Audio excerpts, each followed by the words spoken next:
ಬಸವರಾಜ ಅರಸು. ಬಸವರಾಜ ಅರಸು ಅವ್ರ ಹೋಗನಿಗೆ ಅವ್ರ ಅಪ್ಪ ತಾಲಿನೇ ಕಟ್ನಿಲ್ವಲ್ಲ ಇಮ್ಯಾಂಗ ಮಲ್ರಾಜಪ್ಪ ಆ ಅಪ್ಪ ಮಡಿಕೊಂಡು ಕರ್ಕೊಬಂದು ಇಸ್ಕೊಂಡ.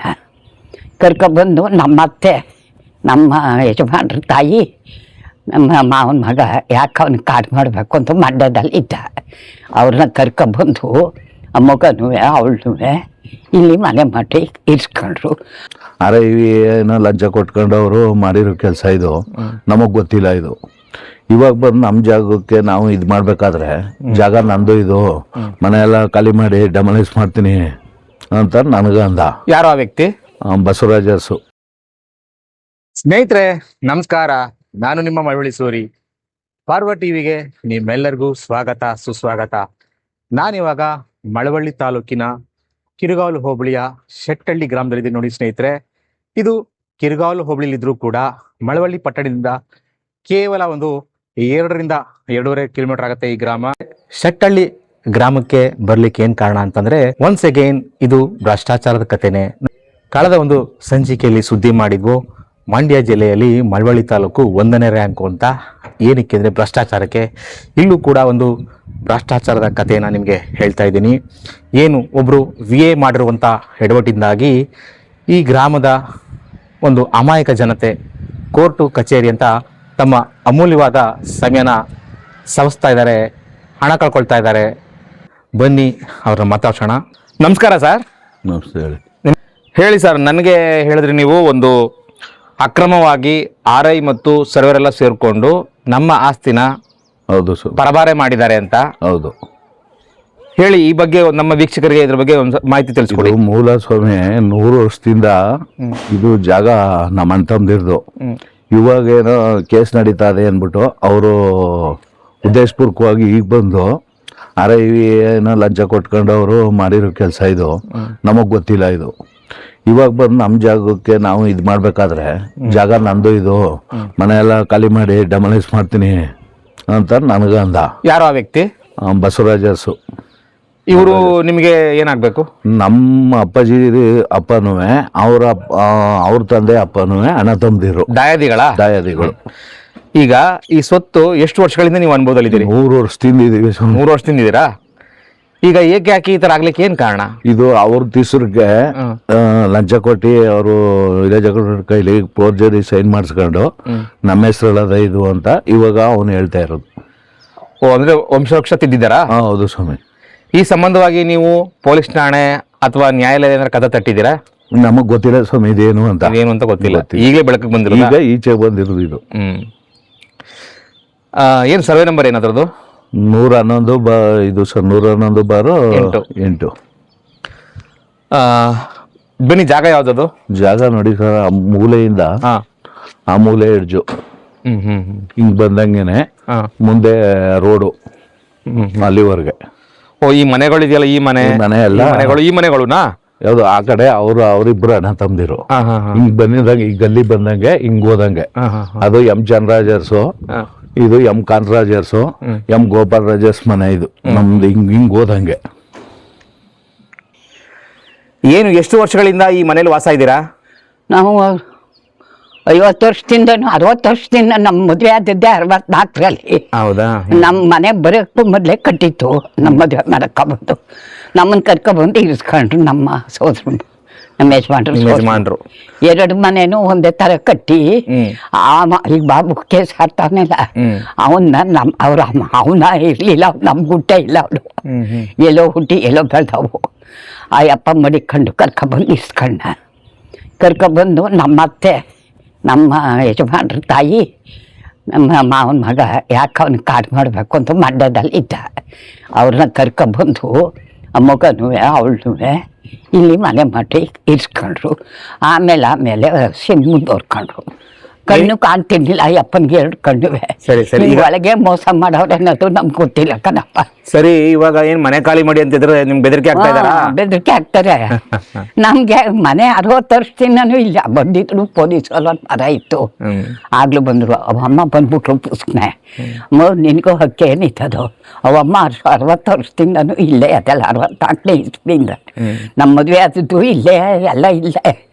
ಈಗ ಬಂದಿದ್ದೆಲ್ಲ ನೀ ಎಷ್ಟು ವರ್ಷದಿಂದ ಬಂದೆ ಅಂತ ಕೇಳಿದ್ರು. ಆಮೇಲೆ ಹೋಗಮ್ಮ ನಿನ್ನ ಮನೆ ಅಲ್ಲಿರೋದು ಇಲ್ಲಿಗೆ ಯಾಕೆ ಬಂದಿದ್ದೀ ಅಂತ ಕಳಿಸಿದ್ರು ಪೊಲೀಸ್ನವರೇ. ಸ್ನೇಹಿತರೆ, ಏನು ಸೂರಿ ಅವರು ಮತ್ತು ಅವರ ತಾಯಿ ನೀಲಮ್ ಅವರು ಮಾತಾಡೋದನ್ನು ಕೇಳಿಸ್ಕೊಂಡ್ರಲ್ಲ, ಬನ್ನಿ ಸ್ನೇಹಿತರೆ ನಿಮಗೊಂದು ಆಡಿಯೋ ಕ್ಲಿಪ್ ಕೇಳಿಸ್ಕೊಳ್ಳಿ. ಈ ಮಹಾನ್ ಭಾವನ ಹೆಸರು ಬಸವರಾಜ ಅರಸು ಅಂತ. Good morning sir. Good morning sir. Sir, ಏನಿಲ್ಲ, ನಾವು ಪತ್ರಕರ್ತರು ಯಾವುದೋ ಒಂದು ಲ್ಯಾಂಡ್ ವಿಚಾರವಾಗಿ, ಒಂದು ಲಿಟಿಗೇಷನ್ ವಿಚಾರವಾಗಿ ಒಂದ್ ಸ್ವಲ್ಪ ಮಾಹಿತಿ ಬೇಕಾಗಿತ್ತು ಸರ್, ಅದಕ್ಕೆ ನಿಮ್ಗೆ ಕರೆ ಮಾಡಿದ್ರು ಸರ್. ಯಾವ ಲ್ಯಾಂಡ್ ಸರ್? ಯಾವುದೋ ಒಂದು ಸರ್ವೆ ನಂಬರ್ 101/8 ಅಂತ ಒಂದು ವಿಚಾರವಾಗಿ ನಮ್ಮ ಆಫೀಸಿಂದ ಫೋನ್ ಮಾಡಿದ್ರು ಮಂಡ್ಯದಿಂದ. ಸರ್, ಇದೇನೋ ಒಂದು ವಿಚಾರ ಇದೆ, ಒಂಚೂರು ವಿಚಾರ ಮಾಡಿ ಅಂತ.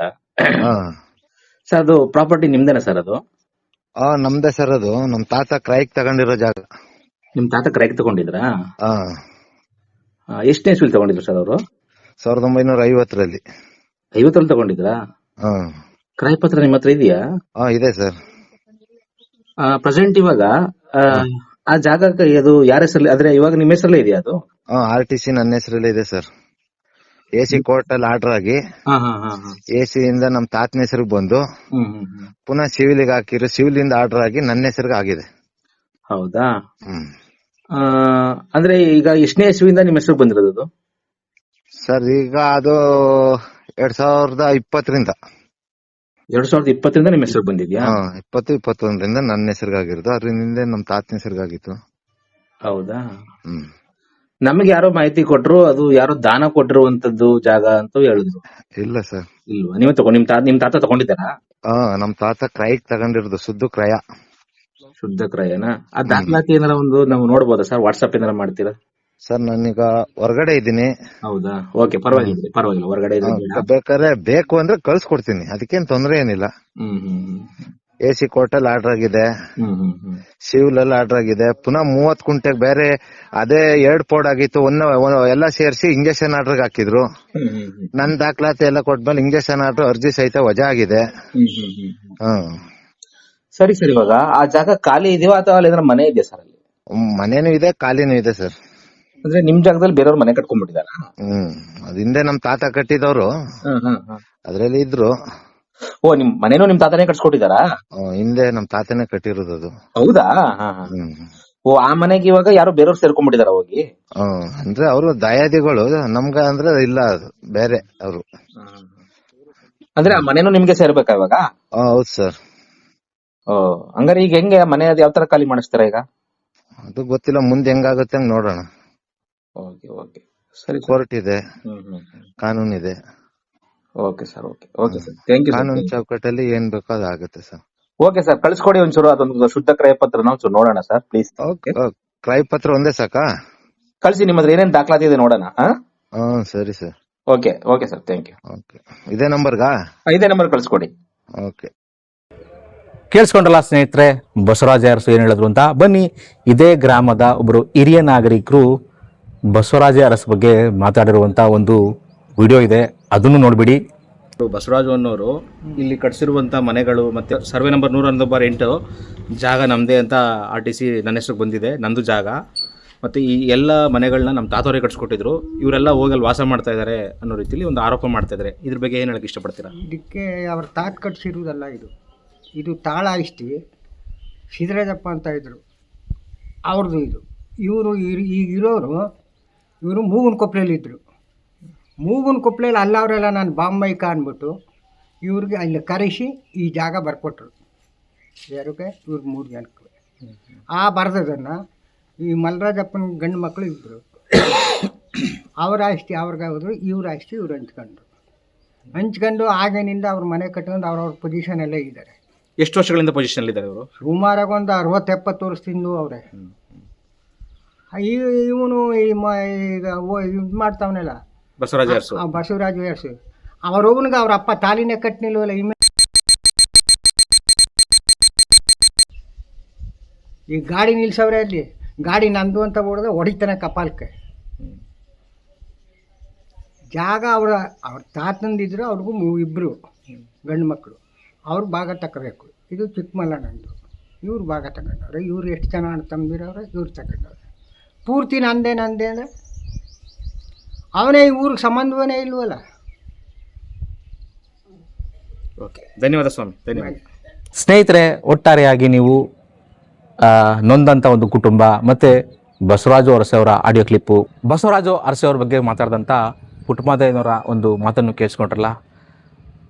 ನೋಡಿ, ಈ ಮಾತುಗಳೆಲ್ಲ ಅಂಥದ್ದೇನು ದೊಡ್ಡದಲ್ಲ. ಆದರೆ ಈಗ ನಾವು ಅತ್ಯಂತ ಜರೂರಾಗಿ ಆಲೋಚನೆ ಮಾಡಬೇಕಾಗಿರೋದು, ಆತ್ಮಾವಲೋಕನ ಮಾಡ್ಕೊಳ್ಬೇಕಾಗಿರೋದು ಒಂದು ವಿಚಾರ ಏನು ಅಂತಂದರೆ, VA ಇರ್ಬೋದು, RI ಇರ್ಬೋದು, ಅಥವಾ ಸರ್ವೇರ್ ಇರ್ಬೋದು, ಅಥವಾ ಇನ್ಯಾರೇ ಸರ್ಕಾರಿ ಅಧಿಕಾರಿಗಳಿರ್ಬೋದು. ಸ್ನೇಹಿತರೆ, ಇವರೆಲ್ಲರೂ ಕೂಡ ನಮ್ಮ ಸೇವೆ ಮಾಡಲಿಕ್ಕೆ ನಮ್ಮ ತೆರಿಗೆ ಹಣದಿಂದ ಸಂಬಳ ತಗೊಳ್ತಿರುವಂಥವ್ರು. ಆದರೆ ಇವರು ಮಾಡುವ ಎಡವಟ್ಟುಗಳಿಂದಾಗಿ ಸಾರ್ವಜನಿಕರು ಕೋರ್ಟು ಕಚೇರಿಗೆ ಅಲಿತಾ ಇದ್ದಾರೆ.